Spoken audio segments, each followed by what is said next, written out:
প্রিয় ষষ্ঠ শ্রেণীর শিক্ষার্থীরা, শুভেচ্ছা নিও। আজকে আমি তোমাদের বাংলাদেশ ও বিশ্ব পরিচয় বিষয়ের নতুন বই থেকে দ্বিতীয় অধ্যায় বাংলাদেশের ইতিহাস এর 15 পৃষ্ঠার পাঠ 7 কাজ সমাধান করে দেব। প্রথমে তোমাদের বলবো, যারা আমার চ্যানেলটি সাবস্ক্রাইব করো নাই তারা আমার চ্যানেলটি সাবস্ক্রাইব করবে এবং আমার সাথে থাকবে। তাহলে চলো আমরা ক্লাস শুরু করি। দ্বিতীয় অধ্যায় পাঠ 7 কাজ। লক্ষ্য করো, 15 পৃষ্ঠার শুরুতে একটি কাজ দেয়া আছে। মুসলিম শাসনামলে বাংলার শাসকদের একটি তালিকা প্রস্তুত করো। তো চলো এখন আমরা এর সমাধান দেখে নিই। মুসলিম শাসনামলে বাংলার শাসকদের তালিকা নিম্নে উপস্থাপন করা হলো। ক্রম, শাসকদের নাম, সময়কাল। প্রথমে আছে মোহাম্মদ বখতিয়ার খলজি, 1204 থেকে 1227 পর্যন্ত। মামলুক সুলতান, 1227 থেকে 1281 পর্যন্ত। বলবান, 1281 থেকে 1324 পর্যন্ত। তুগলক, 1324 থেকে 1339 পর্যন্ত। ফখরুদ্দিন মোবারক শাহ, 1339 থেকে 1352 পর্যন্ত। শামসুদ্দিন ইলিয়াস শাহ, 1352 থেকে 1358 পর্যন্ত। সিকান্দার শাহ, 1358 থেকে 1390 পর্যন্ত।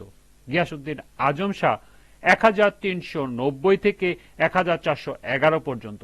সাইফুদ্দিন হামজা শাহ, 1411 থেকে 1412 পর্যন্ত। শাহাবুদ্দিন বায়জিদ শাহ, 1412 থেকে 1414 পর্যন্ত। জালালউদ্দিন মোবারক শাহ, 1415 থেকে 1433 পর্যন্ত।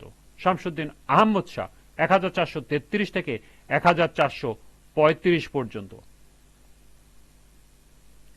নাসিরউদ্দিন মাহমুদ শাহ, 1435 থেকে 1459 পর্যন্ত। রুকনুদ্দিন বারকা শাহ, 1459 থেকে 1474 পর্যন্ত। শামসুদ্দিন ইউসুফ শাহ, 1474 থেকে 1481 পর্যন্ত। জালালউদ্দিন ফতেহ শাহ, 1481 থেকে 1487 পর্যন্ত। হাফসি, 1487 থেকে 1494 পর্যন্ত। মোগল সুবেদার ও বাংলার গভর্নররা 1565 থেকে 1717 পর্যন্ত। মুর্শিদ কুলি খান, 1717 থেকে 1727 পর্যন্ত। সরফরাজ খান, 1727 থেকে 1727 পর্যন্ত। সুজাউদ্দৌলা, 1727 থেকে 1739 পর্যন্ত। নবাব আলীবর্দী খাঁ, 1740 থেকে 1756 পর্যন্ত। এবং সর্বশেষ নবাব সিরাজউদ্দৌলা, 1757 থেকে 1757 পর্যন্ত। এই ছিল এই কাজের সমাধান। আজকের ক্লাসটি এ পর্যন্তই।